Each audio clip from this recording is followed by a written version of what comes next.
3 creepy true hiking horror stories. Oh.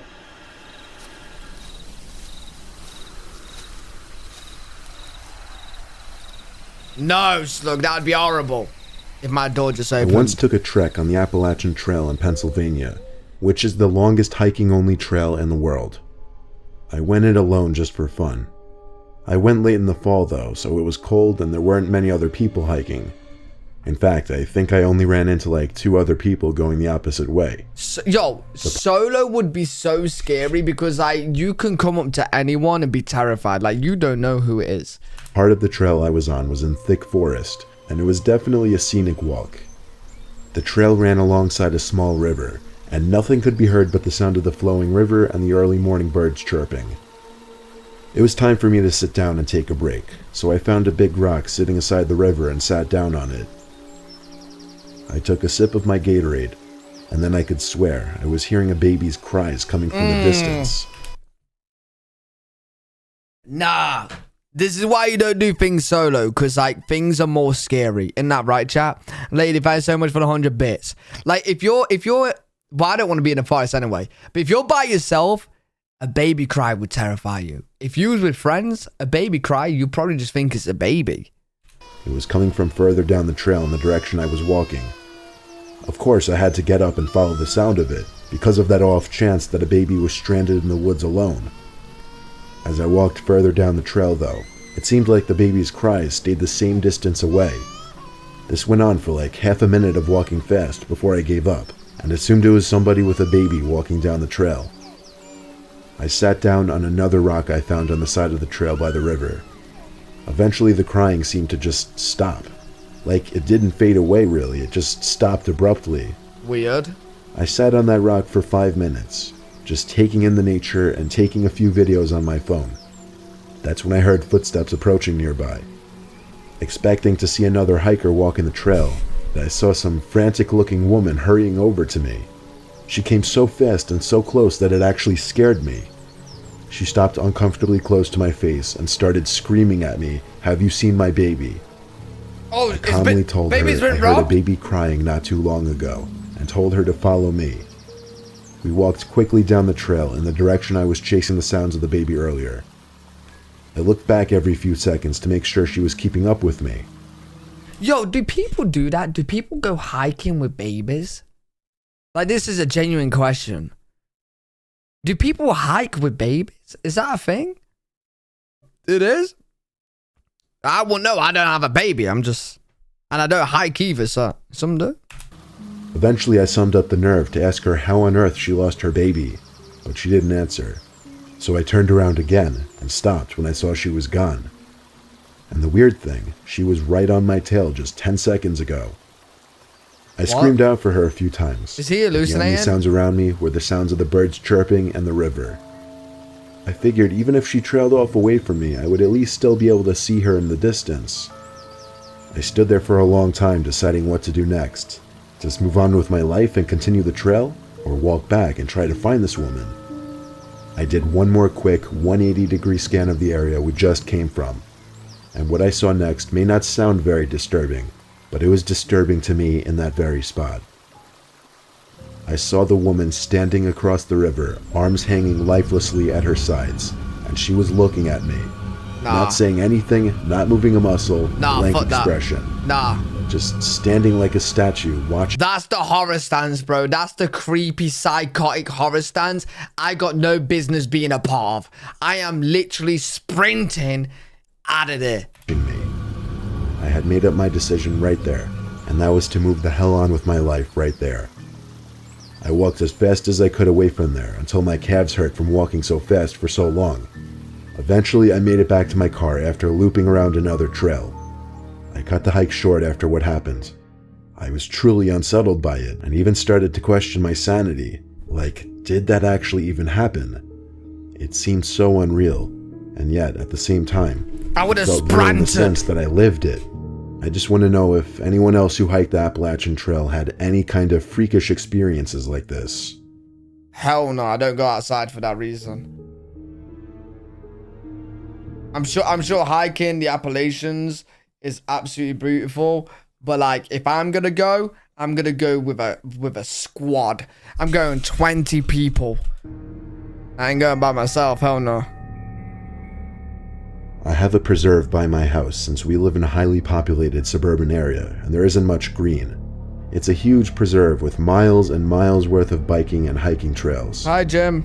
So long story short, one night in 2016 at like 11 at night, I decided to go for a run. I'm weird in the sense that I like to avoid people when I go for runs. That's just how I am. I held my phone with a tight grip with the flashlight on and started my run at the edge of the preserve onto the dirt hiking trail. I felt I had more energy running at night too. It was weird, I don't know how to describe it. There were no lights at all, it was all just nature. There was also a dead body that came up in the previous week in the preserve. What? But I didn't really let that concern me too much since I live in one of the safest neighborhoods in the state.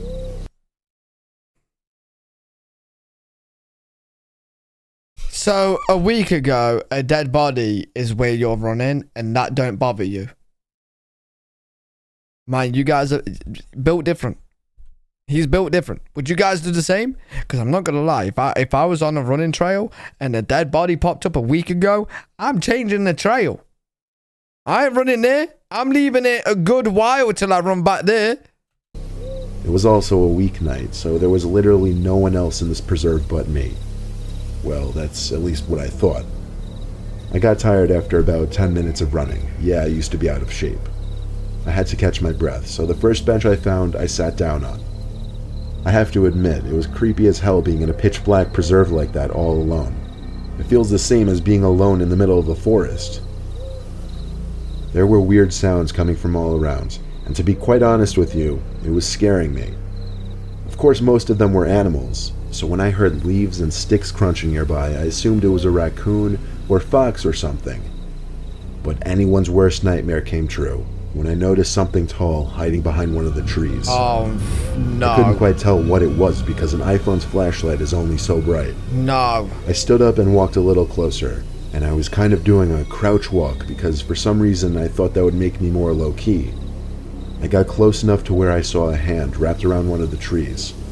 The hand was in a white glove though. I felt like my heart sank. Like I was suddenly in a life or death situation before I could even see who was behind that tree. Just run. Then they finally decided to reveal themselves. Someone dressed as a clown stepped into the range of my flashlight. I wanted to wait until now to mention this was back during the clown epidemic in 2016.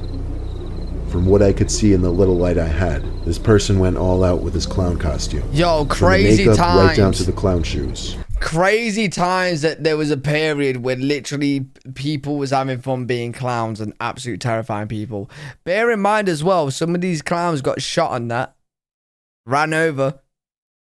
Like crazy idiots. The most disturbing part was the bat with a large foot-long spike wedged through it that he was holding.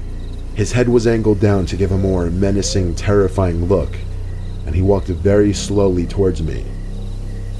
I had only one option, and that was to run as fast as I could, even though I was already so tired.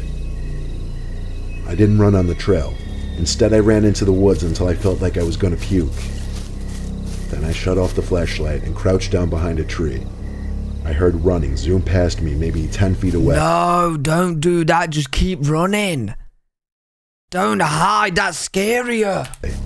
When the footsteps faded away into the distance, I ran back to the trail and ran all the way back the way I came. Oh, it worked. And I actually puked by the time I made it to the street just from running so much. W hiding. I didn't mention it before, but everyone figured that the dead body found the week before was linked to the clown epidemic. Could be. It should go without saying I stayed away from the preserve for a while, and I definitely never went in there past dark ever again.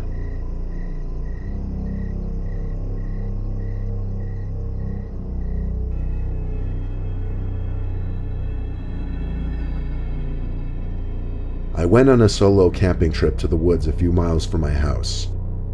After setting up camp and eating, I took a half-hour... Yo, chat, a lot of people is doing solo camping business, right? How many of you guys have done like solo hikes or solo camping? To be fair, solo hike is probably more common than solo camping.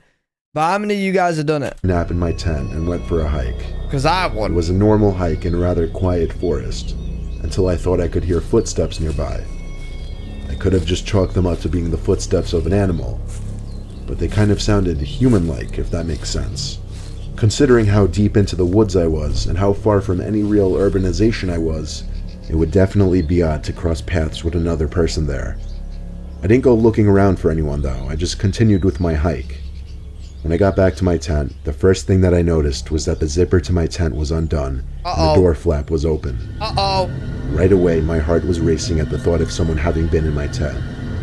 I checked to make sure that nobody was still in there first, and then went inside to see that my bag had been gone through.